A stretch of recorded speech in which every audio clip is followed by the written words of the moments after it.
diabetes, and they tell me it's extremely hard to treat with diet. Can you address the problem that appears to be growing rapidly? And I'm not a doctor, medical doctor, but to me it just seems like, well, you could feed them all the good stuff you want at home, but teens are teens. They're going to go out with their friends and eat what they want.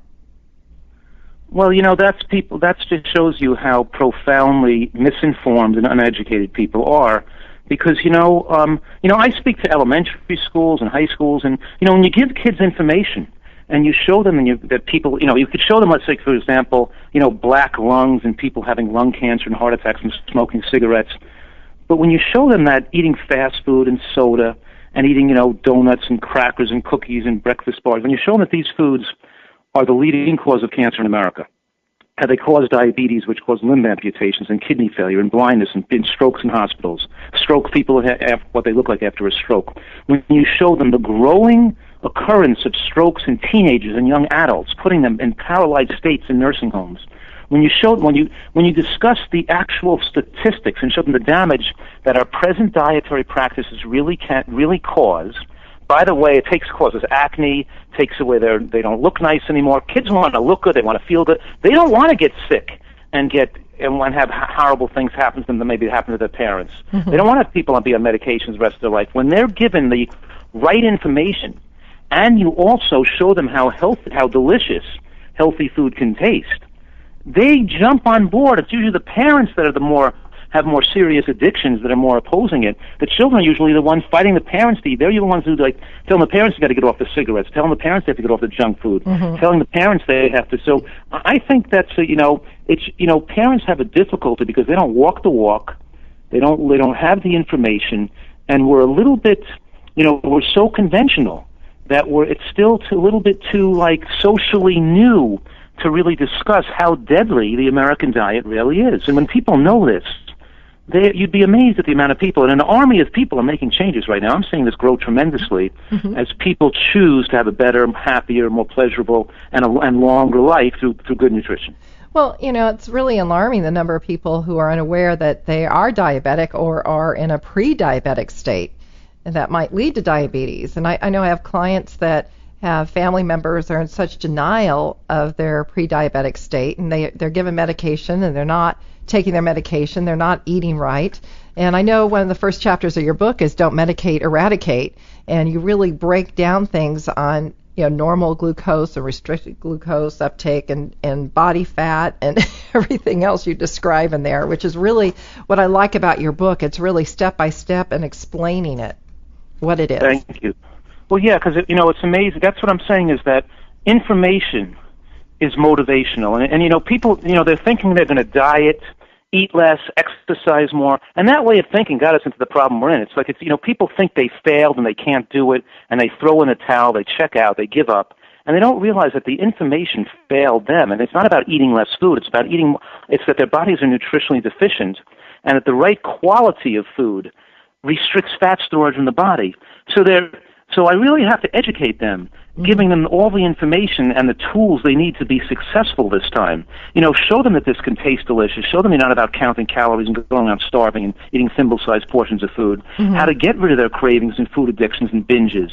And once you give people the right type of information in a comprehensive fashion, they can succeed, and they can really succeed. And of course, the information like the Accord study, which demonstrates that as people in the intervention group got better medical care, more glucose monitoring with their finger sticks, more drugs to keep their glucose better controlled, it increased their mortality and morbidity. That means they were dying faster, and they would die.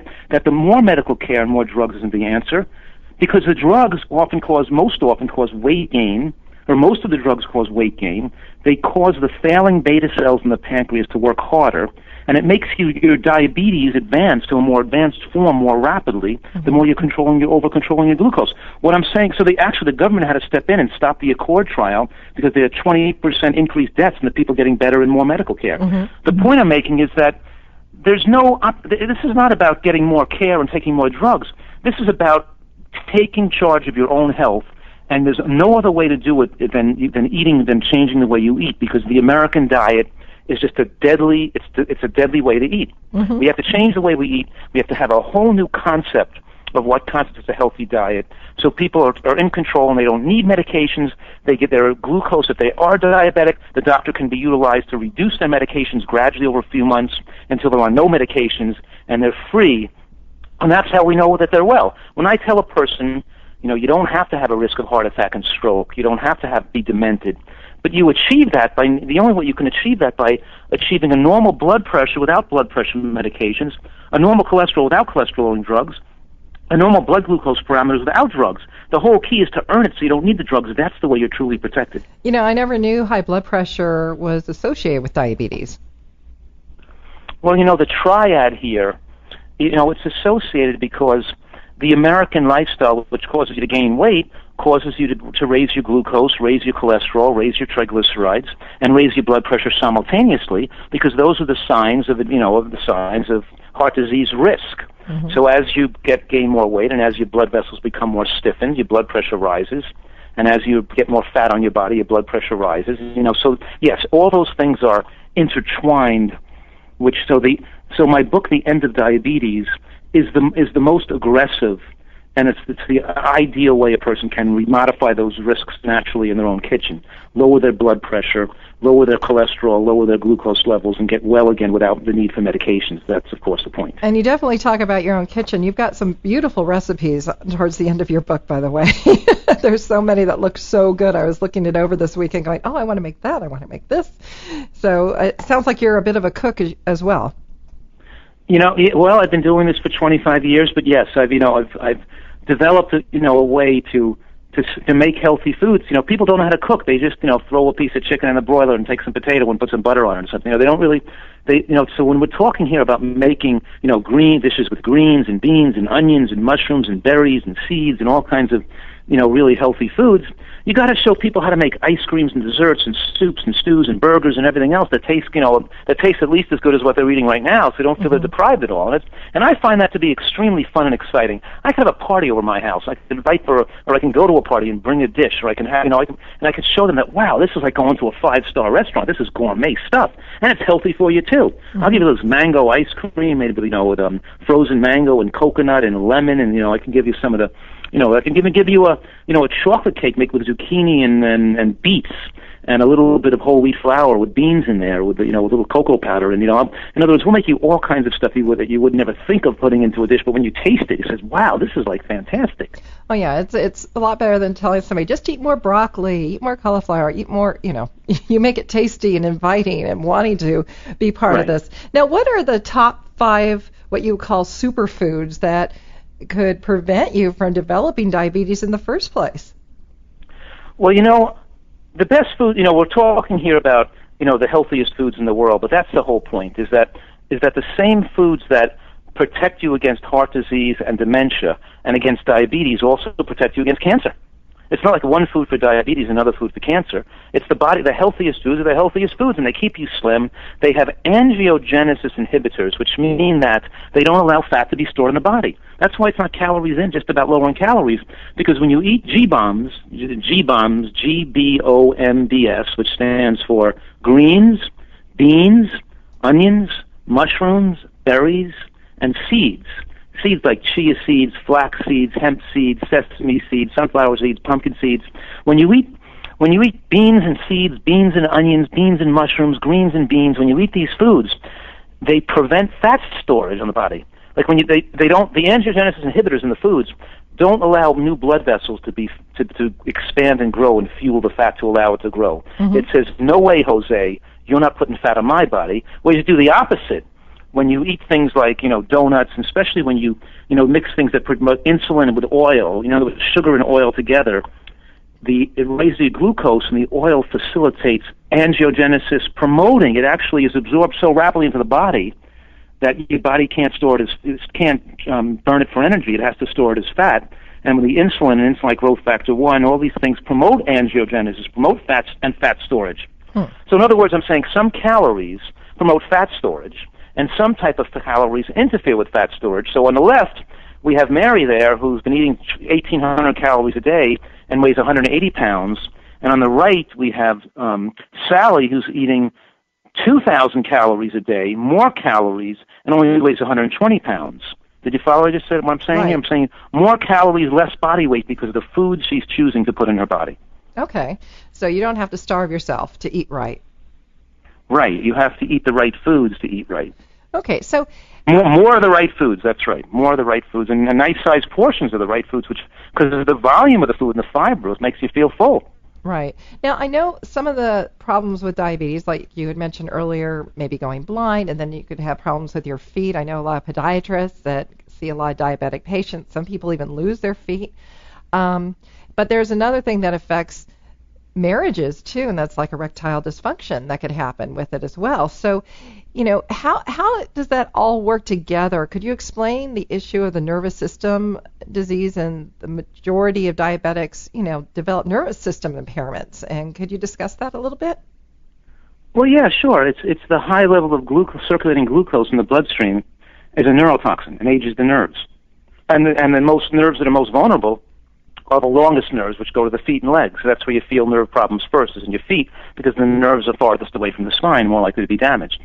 And, of course, you have nerves that affect your sexual organs, and you have atherosclerosis, which means you have hardening the arteries and poor circulation, which accelerates in diabetics as well. So the combination between poor oxygenation of tissues, high blood pressure, atherosclerosis, poor oxygen, the lack of blood flow to the area, as well as the increasing level of nerve damage, lets a person, so erectile dysfunction occurs in people as an early sign of heart disease, and even back pain, even drying out your discs, even osteoarthritis occurs because of lack of blood flow and nutrition, and and increases in people who have poor nutrition, and as a precursor, let's say, to heart disease as well. You don't have you can start to get these problems, but then you have a heart attack. And for many people, there are about 40% of heart attacks in current people with no signs or signals that they're going to have a heart attack. Their first symptom is the heart attack. And half the people out of heart attacks don't make it to the hospital alive. They're dead on the spot with their heart attack. Actually, the house I'm living in right now, the person who built this house a woman had a heart attack at age 38 and died in the driveway. Wow. And a woman across the street from where I live was in her 30s, had a heart attack. She didn't die, she lived, but she had a heart attack. And then, the point is that it's like, it's socially and age and economically agnostic. In other words, it happens to all ages, and people, we're getting children who are having strokes, we're getting younger people with diabetes. We have to as Americans, we have to change. We have to wake up and recognize that the way we've been eating, the condoning of fast food and donuts and junk food and soda, it's ruining the fabric of our country. Bringing, donuts and junk food to kids' soccer games and baseball games and birthday parties and Halloween and all the stuff people are eating all the time. They don't recognize that this is going to cause their child to have prostate cancer down the road or diabetes, and we're not, we're training people to become addicted to these foods because these foods are hard to stop because they take over they have all types of addictive, addictive properties. Right. You get used to the flavors, and you do eventually want your ding-dongs. The only way not to get it is to have the company go out of business. Yeah, right. Yeah. So, I mean, you are such an expert on this, and what I really like is throughout your whole book, you really base it on advanced nutritional scientific research. It's not just like a willy-nilly book that just says, well, eat this way and you'll do better. You really get down to the brass tacks and explain everything step by step. Thank you. I do. I go to these health conferences and I hear people speak who write books, and they just say anything and make all kinds of claims. And you're wondering, how do people know who to believe? Is it, who speaks the loudest, is the funniest? I mean, it's crazy, but that's what, I obviously take a lot of care to document what I'm saying here and to make sure it's well supported by the scientific literature, as well as my 25 years of clinical experience in applying it. But in any case, they're heavily referenced, and that's why a lot of physicians and doctors are utilizing them in their practice. And the results, of course, speak for themselves, which make the doctors feel good because, you'd be surprised how many physicians are now, writing me and how many people are writing me and saying they were recommended by the physician, to buy this, because think of the frustration most medical doctors have. They don't want to see their patients get sicker and sicker. They're losing their enjoyment of their career when they're chronically seeing people get, that get heavier and more medication and more medication. They want to